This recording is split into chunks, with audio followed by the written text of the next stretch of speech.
So God bless you. Thank you for joining me. I appreciate your being here.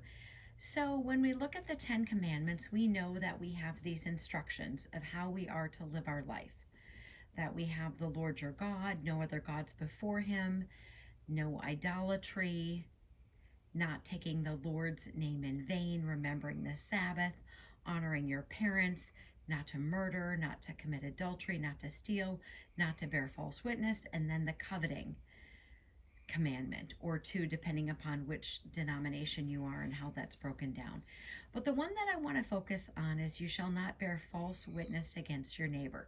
So if you were bearing falsely against your neighbor, you would be lying. So we're not to say something about somebody that isn't true. And I am always, I guess, surprised by how the body treats one another.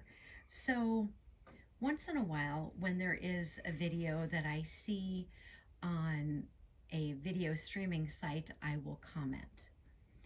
And sometimes it's okay, but usually it goes poorly. And I want to share with you this circumstance of this particular video that I commented on. Now, I did find that, of course, when you look at people's comments, you can tell a little bit about them depending upon what information is there.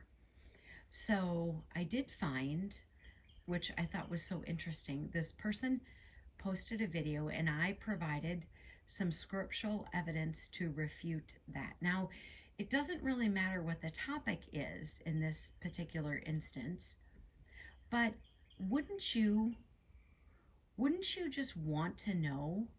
And I'm always surprised that people, I keep hoping and hoping that somebody will care enough to go, I hadn't thought of that. So I provided some scriptural evidence and they responded, and I provided additional scripture evidence and was basically refuting what they said, and basically, here's what you said, but that doesn't even make any sense. And then usually what comes back is, you're mean. I'm mean. So telling the truth is mean. I have a mean spirit. And then they say that you don't know God. Who are they to judge what somebody knows or doesn't know? I find that so fascinating that we have a body that should be one and should be like, I hadn't thought of that. So I posted a couple scriptures. A woman said, well, we can't get that from the scripture. I'm like, you're right. I should have included this other passage. This verse 30 was a passage from Matthew 24. Yes, I should have included verse 30. I didn't criticize her. I didn't tell her she was mean. I posted a passage from Matthew 24, and she said, we can't get there with that passage. And you know what? I didn't tell her she was mean. I said, you know what? You're right. I should have included additional passages in my response. And then I edited my response, and then I said that I edited my response, trying to be completely upfront in every way. Because I realize when you quote a scripture passage, people don't necessarily go past that passage that you quoted. So it's so surprising to me. This woman said to me, we can't get there with that. And I'm like, you're right.